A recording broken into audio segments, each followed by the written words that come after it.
C'est une chanson de bienvenue pour l'ambassadeur de Chine en Somalie, interprétée dans la langue locale. L'ambassadeur Chin Jien s'est rendu dans cet orphelinat situé à Boundir, un district de Mogadiscio, afin de superviser l'un des projets de développement de Beijing dans la capitale. Une nouvelle bibliothèque et un centre de conférences font partie des derniers ajouts à cet orphelinat, qui auront coûté au total 40 000 $. Hier, vous avez entendu nos plaintes, monsieur l'ambassadeur, et vous êtes venu à notre secours. Vous nous avez aidés d'une manière dont personne ne nous avait aidés auparavant.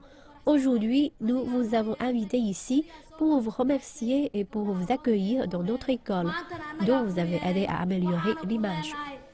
Ce centre est un refuge pour plus de 200 écolières orphelines, la plupart ayant perdu leurs parents en raison des conflits et de l'instabilité qui ont fait rage dans la capitale. L'ambassadeur de Chine, qui se trouve en Somalie depuis près d'un an, a déclaré avoir noté de remarquables progrès au cours des derniers mois. La Somalie est un beau pays avec un bel avenir. J'observe que la Somalie fait des progrès en termes de paix, de prospérité et de développement. Et c'est où les enfants qui représentent l'avenir de ces pays. Cette école rénovée est à présent un symbole d'espoir pour plus de 200 élèves. Elle est soutenue par l'ambassade de Chine en Somalie dans le cadre du programme de coopération sino-africain qui vise également à changer et à améliorer le système d'éducation ici dans le pays.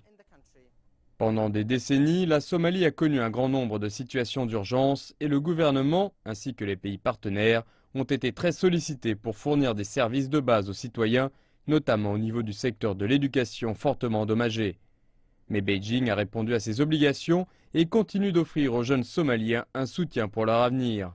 Ce groupe est actuellement en Chine après avoir reçu du gouvernement chinois une opportunité pour étudier dans des universités chinoises. Cette année, le gouvernement chinois a invité 50 étudiants somaliens à venir étudier en Chine. J'espère que lorsque vous aurez grandi, vous pourrez aller en Chine grâce à des bourses d'études offertes par le gouvernement chinois. La Somalie fait partie des pays qui doivent bénéficier de l'initiative Ceinture et Route lancée en 2013 par le président Xi Jinping. Les relations entre la Chine et la Somalie remontent à plusieurs années, lorsque l'un des plus gros hôpitaux spécialisés et un stade ont été construits par des ingénieurs chinois.